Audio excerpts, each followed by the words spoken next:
muy marcado a la izquierda de caliza. Aquel es el Tajo del Cabrito o de los Cabreros, perteneciente a Sierra Llana. Ese tajo de ahí con tonos anaranjados, que son restos de dióxido de hierro.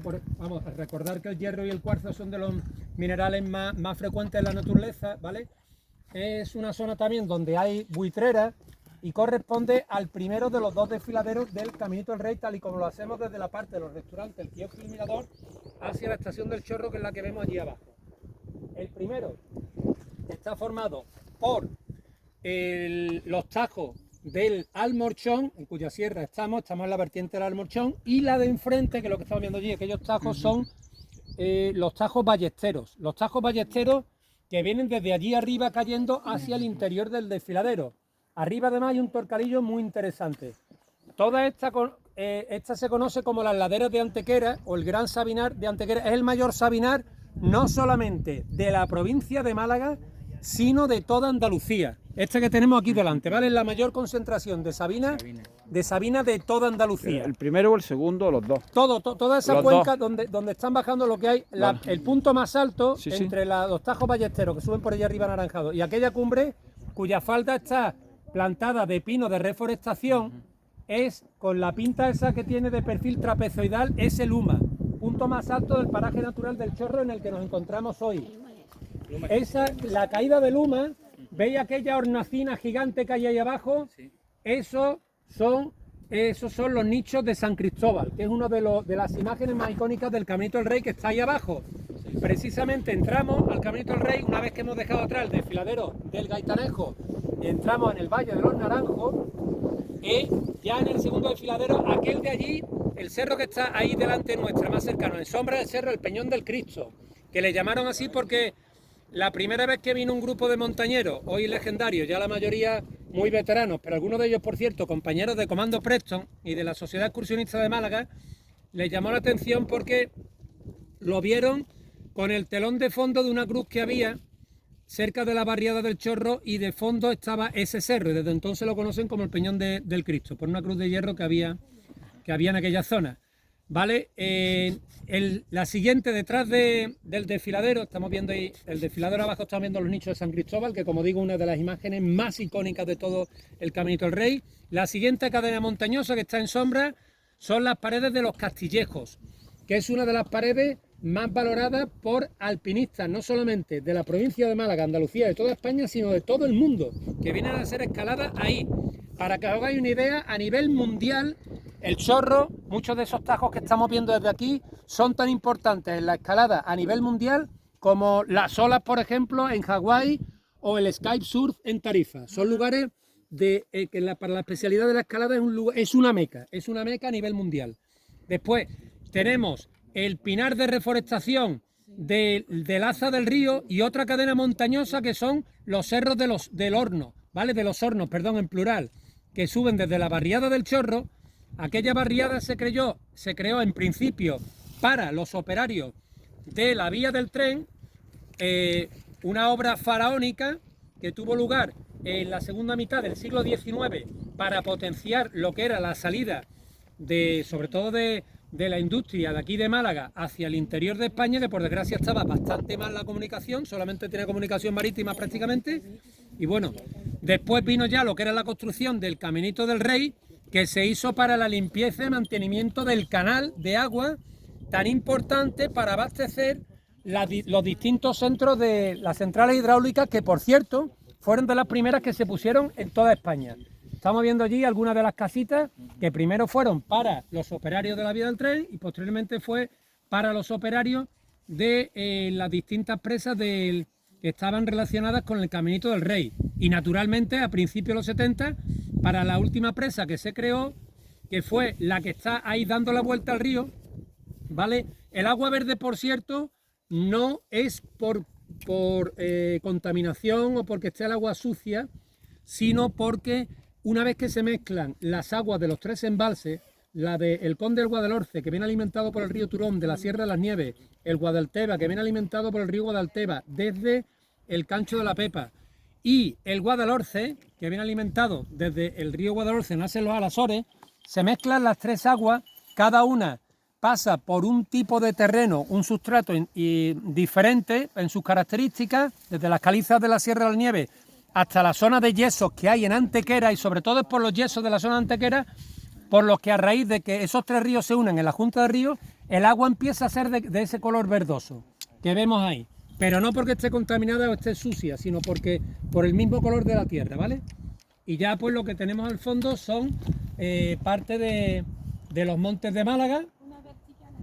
Y bueno, pues aquí completamos con la mesa o meseta de Villaverde, donde se encuentra el embalse superior de la Encantada que vemos ahí arriba, en conexión con ese que vemos ahí abajo, que no es otra cosa que un tramo del río Guadalhorce, embalsado, digamos, está canalizado, porque un poco más adelante, detrás de la loma que vemos ahí en caída en sombra, está la presa inferior, en contacto con la superior a través del tubo, como técnicamente, y ahí paso, era la chimenea para el antiariete. Exactamente, el golpe de ariete de la chimenea superior. Y el amigo Fernando nos va a explicar ahora cómo funciona el tema de lo de cómo se produce la energía respecto a el embalse superior y el embalse inferior de la Encantada. Estamos viendo los dos desde aquí. Esta es una de las pocas zonas donde podemos contemplar los dos embalses desde un mismo punto. Fernando tiene la palabra. Esto es muy fácil. Recibió un premio a nivel europeo, toda esta construcción de pantanos. Fue la primera a nivel Europa en construirse de esa categoría. Era una cosa pionera, innovadora, y entonces resulta que por la noche, pues, ¿qué hacemos todos? Acostarnos, dormir, pagamos las luces y demás, nada más que quedan las fábricas. En la electricidad, lo que es las centrales térmicas, pues no se pueden coger y apagar de golpe y porrazo, eso está generando vapor, y entonces pueden bajarle la producción. Y entonces se inventaron que aquí, por esta ubicación de las montañas, el agua que está envasada abajo, donde está la central eléctrica, por la noche invierten los motores, consumen de la red y la bombean hacia arriba. Y entonces era una cosa, pues como digo, pionera en su época. Yo he tenido la suerte de conocer a gente que ha hecho, ese tubo que veis arriba llega hasta abajo, tiene casi unos 3 metros de diámetro aproximadamente, está hecho en hormigón, y he conocido a gente que desde Antequera venían los albañiles, porque aquí no hay, que es otra historia, ¿no? Y venían aquí a construir estos trabajos, ¿no? Y lo de arriba pues es una balsa, hecha con paredes también, que es de hormigón proyectado que se llama, tienen como una carretera perimetral, un contorno para acceder, para limpieza. Si observáis hay 2 líneas eléctricas, estoy observando, ¿no? Que van como arriba. Entonces tendrán que alimentar probablemente las compuertas. Lo que comentaba antes el Caminito del Rey, además de limpieza, me explicaron una vez la mujer de la tiendecita de la estación, que por ahí circulaban los trabajadores porque por la noche tenían que abrir unas compuertas. El trabajo era 24 horas, trabajaban en turnos de 3 turnos al día. Y el motivo es que por la noche el consumo eléctrico, esta central lo que abastecía era la ciudad de Málaga. Entonces por la noche aumentaba el consumo y tenían que echar más agua en esa compuerta, canal que existe de unos 3 metros aproximadamente de anchura, rectangular. Abría la compuerta, iba más agua, los motores cogían más velocidad y lanzaban más electricidad. Claro, más potencia, ciudad, ¿no? Entonces, para la demanda de electricidad por la noche. Para ir allí, pues tuvieron que hacer ese Caminito del Rey, además de limpieza, había que abrir compuertas, ¿no?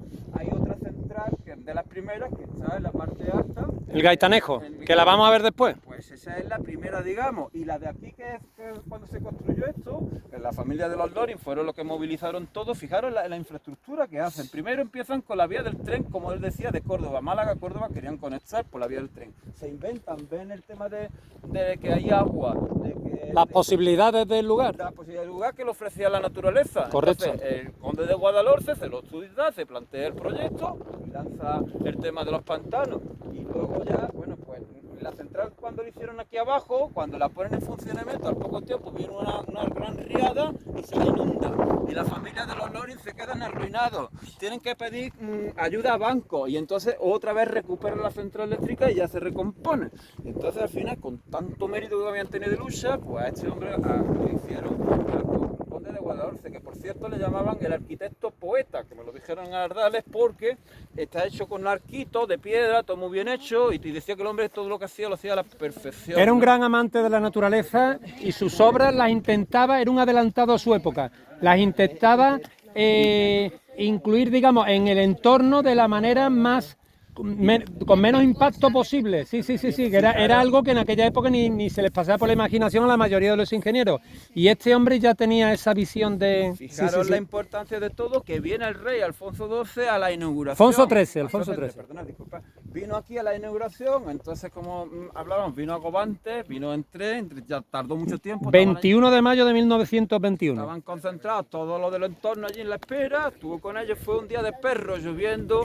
Fijaros que hicieron una carpa para una gran comida para los trabajadores, ¿eh? Correcto. Enfrente del sillón del rey. Pero es lo más curioso, que él fue a por los 2 guardias civiles que estaban en la puerta cayéndole ayer. Alfonso XIII. Los Borbones, es verdad, que además de puteros siempre han sido muy campechanos. Y le dije a los guardias civiles, veniros para aquí y comed con nosotros. No mandó a otro decirle que se metiera. No, eso es cierto. Eso está registrado en las crónicas del día. Había una duda de si el rey había pisado el caminito del rey. Ya lo hemos ratificado, incluso Pedro Cantalejo, su maestro, pues lo ratifica en un vídeo también, que sí, que es verdad que lo pisó, porque luego hay otra fotografía que es de... No, lo acredita. Pero hay otra fotografía que hace confusión, que creo que es Primo de Rivera, me parece, que también vino, y entonces dice, no está en el caminito, no, ese no es el rey. Y el rey llevaba su fotógrafo, y todo esto está documentado en una crónica que está en Málaga, en el Archivo Histórico Municipal de Málaga, está la crónica redactada. Estupendo.